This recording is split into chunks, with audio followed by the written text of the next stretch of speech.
नमस्कार दोस्तों, आज हम देखेंगे सब्जी को ख़राब होने से कैसे बचाएं। कोई भी चीज़ आइटम को ख़राब होने से कैसे बचाएं। सूखी सब्जी हो या गीली सब्जी, लीली सब्जी, हरी सब्जी जो भी है, कैसे बचाएं।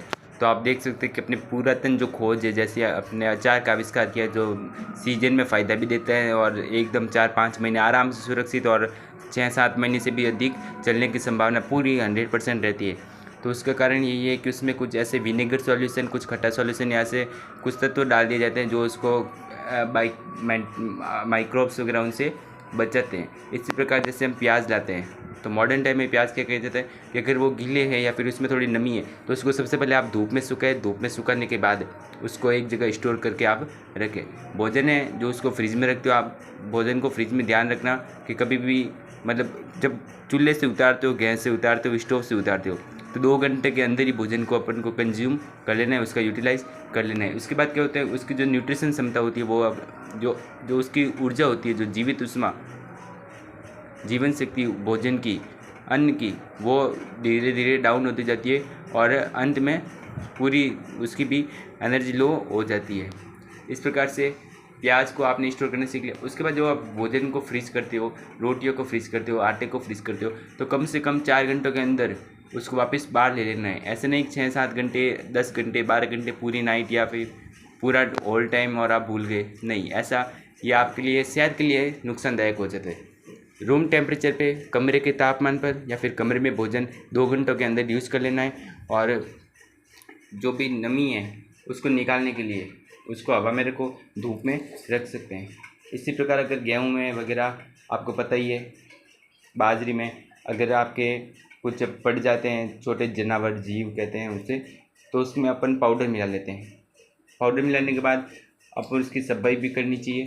साबुन से नहीं धो के अपन उसको पहले तो क्लीन वाटर से धोना चाहिए 2-3 बार क्लीन वाटर से धो, उसको धूप में सुखाओ, वापस धोने के बाद उसका वापस यूटिलाइज करेंगे तब अच्छा रहेगा।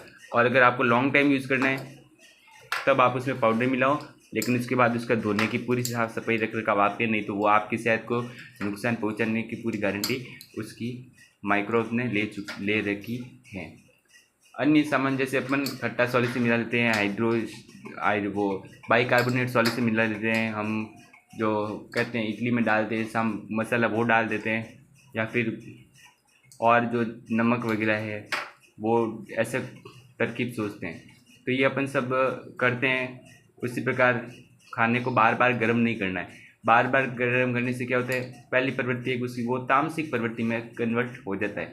सेकंड है कि वो बार बार खाना गर्म करोगे तो उसकी जो एनर्जी है, जो जिस प्रकार मैंने बताया कि उसकी एनर्जी जो मानव के शरीर में जाकर जो एनर्जी देता है भोजन, वही उसकी जीवित उष्मा कहला जाती है। उसकी जीवन उष्मा अन्न की वही है।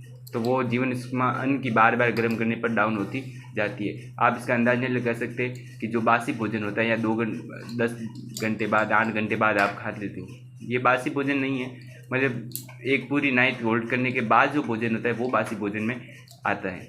तो जो बासी भोजन करते हो तो उसमें क्या होता है कि आपके शरीर के लिए वो फ़ायदा भी है, लेकिन उसके नुकसान ज़्यादा है।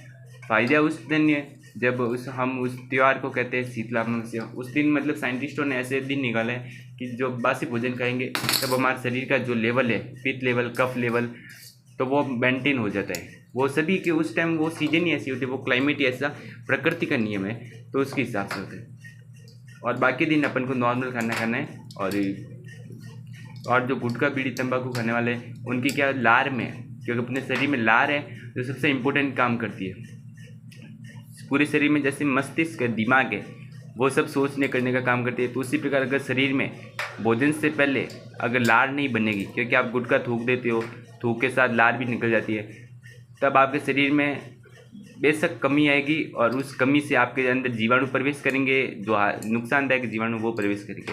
अन्यथा क्या होता कि जब लार होती तो वो जीवाणु वहीं पर भस्म मर जाते, वहीं पर उसका प्रभाव नष्ट हो जाता।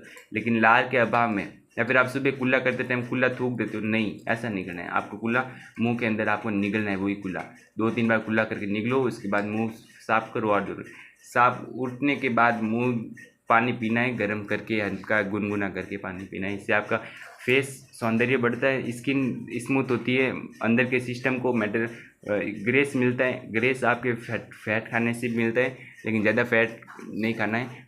सैचुरेटेड अनसैचुरेटेड बारे में आप अगर पढ़ाई करते हो तो जान सकते हो।